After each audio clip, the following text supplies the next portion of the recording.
Minggu 18 Desember 2022 merupakan Minggu Advent 4A. Bacaan Injil diambil dari Injil Matius. Kelahiran Yesus Kristus adalah seperti berikut. Pada waktu Maria, ibunya, bertunangan dengan Yusuf, ternyata ia mengandung Roh Kudus sebelum mereka hidup sebagai suami istri. Karena Yusuf suaminya seorang yang tulus hati dan tidak mau mencemarkan nama istrinya di muka umum, ia bermaksud menceraikannya dengan diam-diam.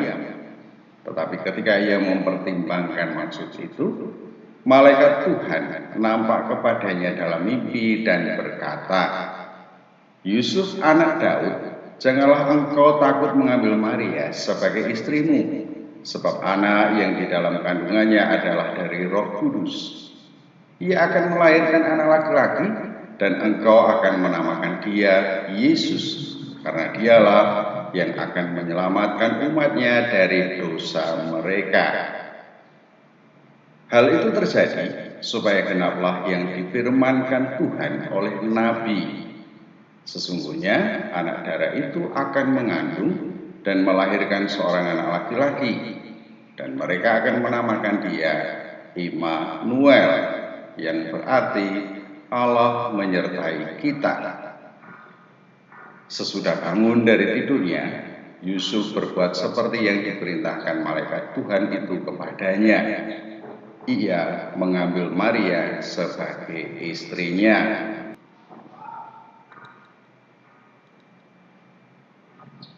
Rasaku, umat beriman sudah terlalu hafal dengan kisah pada awal Injil Matius itu. Seorang malaikat mengunjungi Yusuf dalam mimpinya. Malaikat itu memberitahukan rencana ilahi yang akan terjadi pada kehidupannya. Dapat dikatakan bahwa Yusuf harus mengambil Maria sebagai istrinya. Dalam pemberitaan malaikat, Yusuf dipanggil dan diutus menjadi keluarga Sang Mesias. Pemberitaan malaikat dan penerimaan Yusuf menunjukkan bahwa Yusuf mau menerima tanggung jawab. Ia yang pada mulanya mengetahui bahwa Maria, tunangannya, telah mengandung hendak menceraikannya. Setelah pemberitahuan malaikat, Yusuf segera memperistri Maria. Tanggung jawab ini tentu mengandung berbagai konsekuensi. Sebagai suami dan kepala keluarga, Yusuf tentu menjadi tulang punggung bagi kehidupan keluarganya. Lebih daripada itu, Yusuf mengemban amanat ilahi yang diterimanya dari malaikat. Yusuf harus menamai bayi yang akan dilahirkan Maria istrinya Yesus, yang identik dengan Yehosua, yang artinya Yahweh menyelamatkan. Lebih daripada itu, Yusuf harus menjaga dan mendampingi Yesus demi terlaksananya rencana keselamatan ilahi. Menarik untuk aku perhatikan adalah bahwa karya keselamatan Allah yang telah dimulai dalam kehidupan Maria itu memasuki kefanaan. Ruang dan waktu tertentu merupakan wadah hidup manusiawi dan seluruh semesta alam. Waktu merupakan lama suatu makhluk menjalani hidupnya, sedangkan ruang merupakan tempat di mana ia menjalani hidupnya. Keterbatasan ruang dan waktu hidup tampak jelas ada dalam perubahan dari ada menjadi tiada. Perwujudan rencana ilahi keselamatan umat manusia dimulai dengan masuknya keilahian ke dalam rahim Maria. Dikatakan oleh Matius, anak yang di dalam kandungannya adalah dari Roh Kudus. Dia yang disebut Immanuel memasuki rahim seorang wanita sama seperti anak manusia. Immanuel yang kudus memasuki kefanaan dan menjalani proses manusiawi.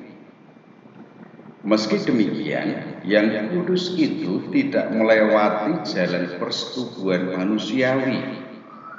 Ini menunjukkan keberadaan yang sama sekaligus berbeda atau bahkan terpisah. Yang ilahi tentulah terpisahkan dari kefanaan. Masuknya keilahian ke dalam kefanaan juga tampak dari pewartaan Matius. Pergulatan Yusuf menunjukkan bahwa kehadiran yang ilahi dalam rahim Maria terikat dengan tatanan sosial tertentu, yakni masyarakat Yahudi pada waktu itu. Tradisi Yahudi menyatakan bahwa pertunangan sama dengan perkawinan. Perbedaannya terletak pada hubungan badan. Selama pertunangan, dua insan beda jenis dilarang untuk berhubungan badan. Masa pertunangan dikenal sebagai masa penyucian diri. Kalau diterjemahkan secara bebas, masa ini merupakan masa pengenalan antar pribadi secara intensif sebelum masuk ke jenjang perkawinan. Oleh karena itu, masuknya yang ilahi ke dalam rahim Maria, sebagaimana tampak dalam pergulatan Yusuf, melibatkan kehidupan sosial umat manusia. Yang ilahi terikat dengan tatanan hidup sosial umat manusia. Jikalau Yusuf tidak menerima pemberitahuan malaikat, tentulah resistensi tatanan sosial bangsa Yahudi itu akan membatalkan seluruh rancangan ilahi. Yusuf sudah merencanakan untuk menceraikan Maria secara diam-diam karena kehamilannya. Yusuf tentulah tahu konsekuensi menikahi Maria atau menceraikannya secara terbuka. Paling menarik kuperhatikan adalah keputusan Yusuf. Rencana untuk menceraikan Maria dibatalkannya. Ia memilih kehendak Allah sebagaimana diberitahukan oleh malaikat. Kekhawatirannya terhadap hidup Maria disingkirkannya. Ia percaya akan rancangan ilahi bagi hidup Maria dan dirinya sendiri. Karena kehendak ilahi ada pada dirinya, Yusuf berani menanggung konsekuensi sosial atas pilihan hidupnya untuk menikahi Maria. Anak yang dikandung Maria akan dikenal sebagai Immanuel, yang berarti Allah menyertai kita. Ia yakin dan percaya akan pemberitaan malaikat, sehingga Yusuf pun yakin dan percaya bahwa Allah menyertai dirinya. Yusuf pasti mampu menanggung segala konsekuensi sosial dirinya sendiri. Sikap batin Yusuf ini patut dimiliki oleh umat beriman.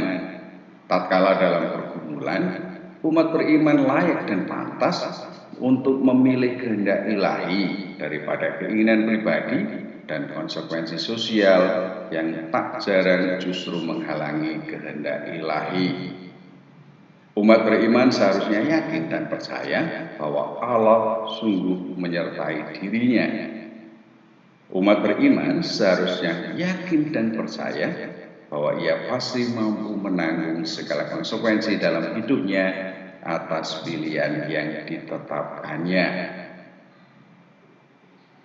Kehamilan Maria sebelum perkawinan dengan Yusuf secara sosial merupakan persinahan. Bangsa Yahudi memiliki hukum bagi seorang wanita yang diketahui hamil di luar pernikahan. Wanita tersebut dapat dihukum mati. Tindakan Yusuf untuk menceraikan Maria secara diam-diam dikatakan Matius karena Yusuf seorang yang tulus hati. Ia tidak menghendaki konsekuensi negatif akan menimpa Maria jika terus melanjutkan hubungan hingga ke jenjang perkawinan. Pergulatan Yusuf terletak pada sikap apakah melanjutkan hubungannya dengan Maria hingga ke jenjang perkawinan ataukah menceraikannya secara diam-diam. Yusuf sudah sampai pada keputusan bahwa ia harus menceraikan Maria.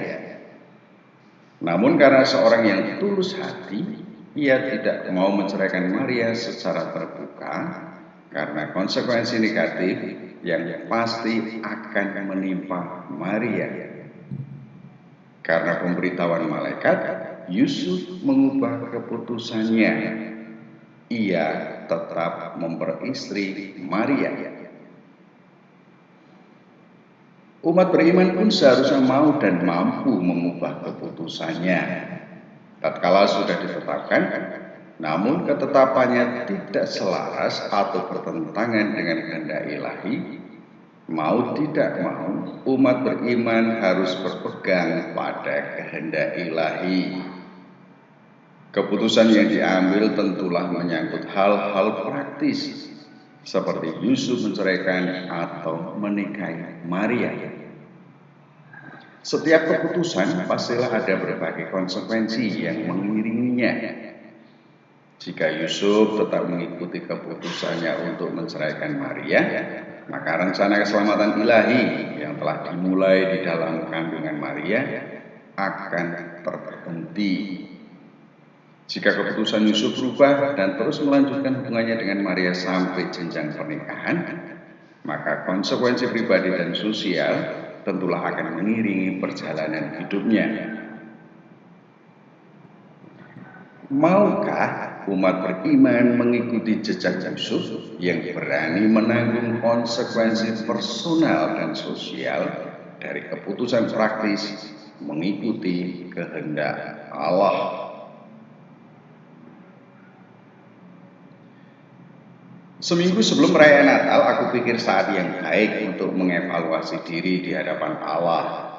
Apakah selama ini aku telah konsisten dalam menanggapi panggilan Allah untuk ambil bagian dalam karya keselamatan Allah bagi dunia, ataukah justru sebaliknya?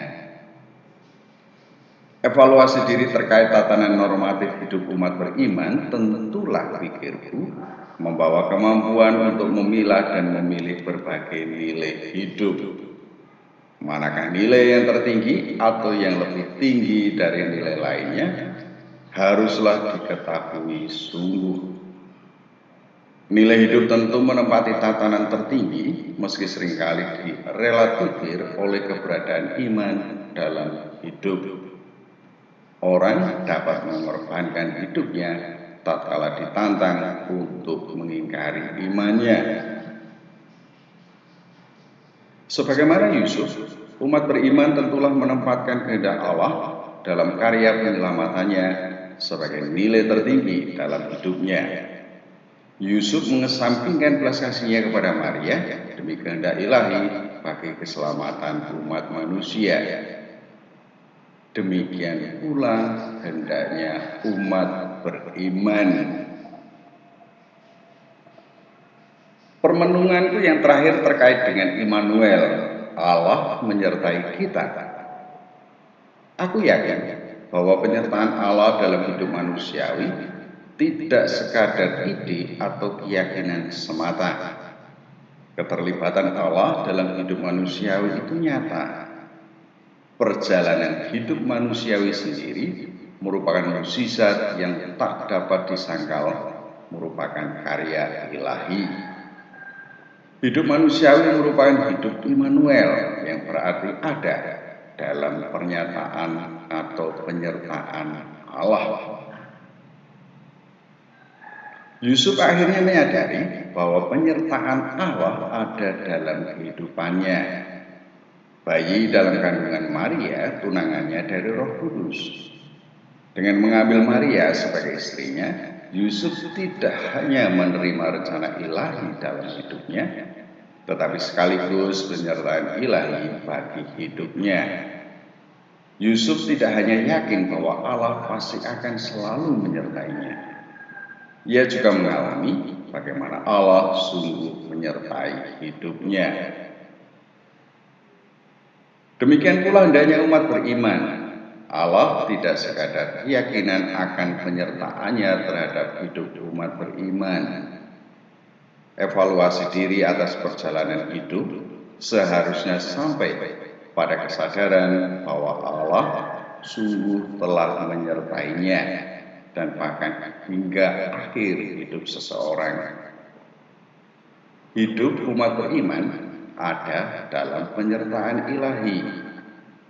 Dengan demikian, hidup umat beriman sebagaimana Yusuf merupakan kenyataan rohani akan hidup manusiawi yang bergandengan tangan dengan hidup ilahi. Immanuel, Allah menyertai kita. Amin.